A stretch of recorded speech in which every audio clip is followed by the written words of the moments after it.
नमस्कार विद्यार्थी मित्रांनो, तुमचं पुनश्च स्वागत आहे ज्ञानदीप IAS अकॅडमीमध्ये। विद्यार्थी मित्रांनो, जसजशी एक्झाम जवळ येत असती तसतशी आपली लिखाणाची कौशल्यता ही वाढली गेली पाहिजे आणि येत्या आगामी काळामध्ये आपलं लिखाण कौशल्य हे आपल्याला वेगळ्या पदावर नेऊन ठेवणार आहे।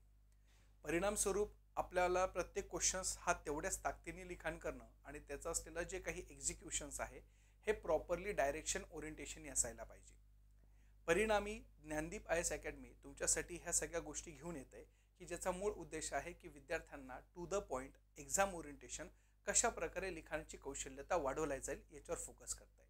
मग अशा पद्धतीचा असलेला हा दुसरा क्वेश्चन आपण चर्चेला घेतोय की ज्याचा असलेला मूळ उद्देश आहे की असे जर स्ट्रेट फॉरवर्ड जो क्वेश्चन येत असेल तर ह्या स्ट्रेट फॉरवर्ड क्वेश्चनमध्ये कशा प्रकारचं असलेलं उत्तर लिखाण करायला आला पाहिजे। कारण की ज्यावेळेस आपण बघतो तर कधी कधी क्वेश्चन्स हे कॉम्प्लिकेटेड पण असतात आणि कधी कधी क्वेश्चन्स हे खूप सिम्प्लिफाईड असतात। मग अशा वेळेस स्ट्रेट फॉरवर्ड आणि सिम्प्लिफाईड जर क्वेश्चन तुम्हाला येत असेल आणि त्या क्वेश्चनची डिमांड जर तुम्हाला प्रॉपरली कळत असेल तर उत्तर लिखाण करायला अगदी सोपं जातं। जसं की एकदम सिंपल क्वेश्चन आहे, राज्यसभेचे अध्यक्ष म्हणून भारताच्या उपराष्ट्रपतींच्या भूमिकेची चर्चा करा। एकदम सिंपल क्वेश्चन आहे। मग अशा वेळेस आपल्याला राज्यसभा आणि सोबतच उपराष्ट्रपती आणि ह्या दोघांचा असलेला सहसंबंध हा आपल्याला मेन्शन करणं फार गरजेचं आहे। मग अशा स्वरूपाच्या बाबतीमध्ये आपला परिचय काय असला पाहिजे, मग आपला फोकस काय असला पाहिजे, तर फोकस आपला असायला पाहिजे की उपराष्ट्रपतीच्या भूमिकेची असलेली चर्चा करा असं त्यांनी स्पेसिफाईडली सांगितलेलं आहे। म्हणजे आपला फोकस एरिया हा इथं असायला पाहिजे। म्हणजे आपल्याला इथं त्यांच्या भूमिकेवर चर्चा करायची। मग ही भूमिका जेवर चर्चा करायची असेल तर हा भाग कुठं असायला पाहिजे, तर मेन तुमच्या असलेल्या बॉडीमध्ये कुठं असला पाहिजे, मेन आपल्या बॉडीमध्ये असायला पाहिजे। मग आता अशा वेळेस हा जो काही फोकस एरिया असेल हा फोकस एरिया आपल्याला व्यवस्थित मांडता आला पाहिजे जो की मेन बॉडीचा कंटेंट असणार आहे। मग सर आपण परिचयमध्ये काय लिहिता आला पाहिजे, तर बघा आता परिचयाच्या मध्ये आपल्याला अशा गोष्टी दाखवायचं आहे की हा रिलेशन कसा आहे। जर आपल्याला असं म्हणत असेल की भारताचे उपराष्ट्रपती हे राज्यसभेचे पदसिद्ध अध्यक्ष असतात, मग अशा वेळेस आपल्याला दोघांचंही रिलेशन आणि त्या दोघांच्या रिलेशन्स मध्ये असलेले आर्टिकल्स कोणते आहे यांनी जर आपण सुरुवात केली आन्सरची तर आपल्याला थोडं इफेक्टिव्ह आन्सर लिहिता येईल। म्हणून बघा परिचयामध्ये कधीही आपण काय करायला पाहिजे, तर त्या प्रकारचा आर्टिकलचा वापर करायला पाहिजे।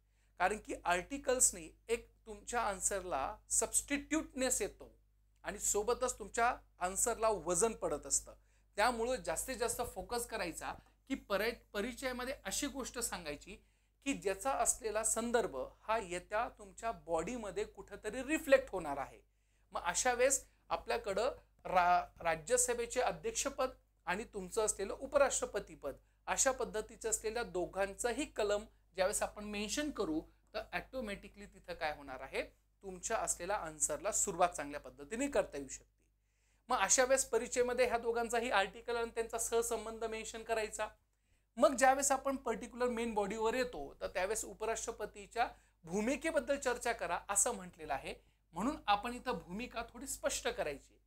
जसं की उपराष्ट्रपती पद हे जेव्हा इथं विराजमान होणार आहे राज्यसभेचे अध्यक्ष म्हणून तर त्यावेळेस साहजिकच अध्यक्षस्थान ते भूषवणार आहे। मग अशा वेळेस त्यांच्या अध्यक्षस्थानाची भूमिका ही इथून सुरुवात करायची। दुसरी गोष्ट, विशेष अधिकारांचे संरक्षक म्हणून त्यांना बघितल्या जातात, जसं ज्याला आपण पार्लमेंटरी प्रिव्हिलेजेस म्हणतोय। मग लोकसभेचे असलेले प्रिव्हिलेजेस वेगळे, राज्यसभेच्या MPचे प्रिव्हिलेजेस वेगळे। मग यांच्या प्रिव्हिलेजेस असलेलं संरक्षण ही करणं यांच्याकडे कार्य असतात।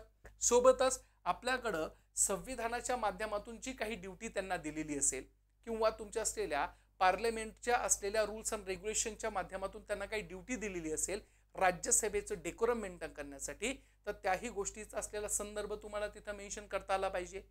म्हणजे ती भूमिका सांगता वेळेस तुम्ही अगदी टू द पॉइंट किंवा त्यांची असलेली नियमावली यांची जरीही तुम्हाला जर काही आकडेवारी पाठ असेल तर तुम्ही त्याचाही जर इथं संबंध घेतला तरीही तुम्हाला चालू शकतो। जेणेकरून काय करता येईल, तुम्हाला त्यांच्या उपराष्ट्रपतीच्या भूमिकेची असलेली संदर्भता राज्यसभेच्या कंटेक्स्टमध्ये मांडता येत असेल तर तुम्ही विविध प्रकारच्या गोष्टींचाही संदर्भ तिथं घेऊ शकतात। मग त्याच्यामुळं तुमचा आन्सर अजून कॉन्क्रीट होणार आहे. त्याच्यामध्ये अजून जर बघायला गेलं तर निर्णायक मत जे असतात त्या निर्णायक मतामध्ये तुमचं असलेलं राज्यसभेचे असलेले पदसिद्ध अध्यक्ष जे असणार आहे उपराष्ट्रपती साहेब, तर त्यांना असलेला अधिकार असतो असं आर्टिकल आपल्याकडं 100 मध्ये सांगितलंय. मग अशा वेळेस मी इथं मुद्दामून काय केलं आहे, 100 आर्टिकल्स मेन्शन केलेलं आहे. आता याच्याने काय झालं की मी हे जेव्हा आर्टिकल मेन्शन करतो तर हे आर्टिकल मेन्शन केल्यानंतर माझा अर्धा मार्क वाढण्याची शक्यता जास्त असते. का? कारण की माझ्या असलेल्या भूमिकेला, म्हणजे मी भूमिका जी मांडतोय त्या भूमिकेला एक सपोर्टिव्ह स्टेटमेंट किंवा सपोर्टिव्ह फिगर अँड फॅक्ट्स हा अटॅच केलेला आहे. ऑटोमॅटिकली माझं एनरिचमेंट वाढलंय. मग याच्यामुळं ह्या सगळ्या गोष्टी करत असताना प्रॉपरली त्याच्यामध्ये ह्या गोष्टी का आल्या पाहिजे हेही तुम्हाला सांगता आलं पाहिजे. सोबतच गणपूर्ती अभावी तुमचं असलेलं तहकूब करणे किंवा ह्या बाकीच्या गोष्टी, जसं की आपल्याकडे आपण म्हणतो ना की एखादी बैठक जर बसवायची असेल तर त्याचा कोरम असायला पाहिजे, पण कोरमच तुमच्याकडे फुलफिल होत नसेल तर मग अशा वेळेस त्या प्रकारची असलेली बैठक स्थगितही करता येऊ शकते. म्हणजे एकंदरीत तुमच्या असलेल्या भूमिकेमध्ये ह्या सगळ्या गोष्टी मांडता आल्या पाहिजे.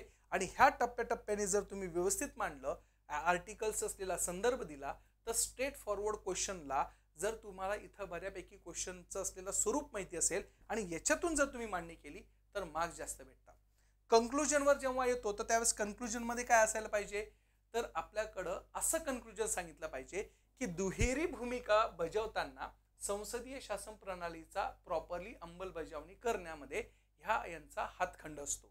मग अशा पद्धतीने ह्या दोघांचीही भूमिका बजावत असताना संसद शासन प्रणालीमध्ये लोकशाहीमध्ये कशा प्रकारे हातभार आहे याचं तुम्ही जर स्टेटमेंट दिलं तर कन्क्लुजन स्टेटमेंट तिथं तयार होऊ शकतं.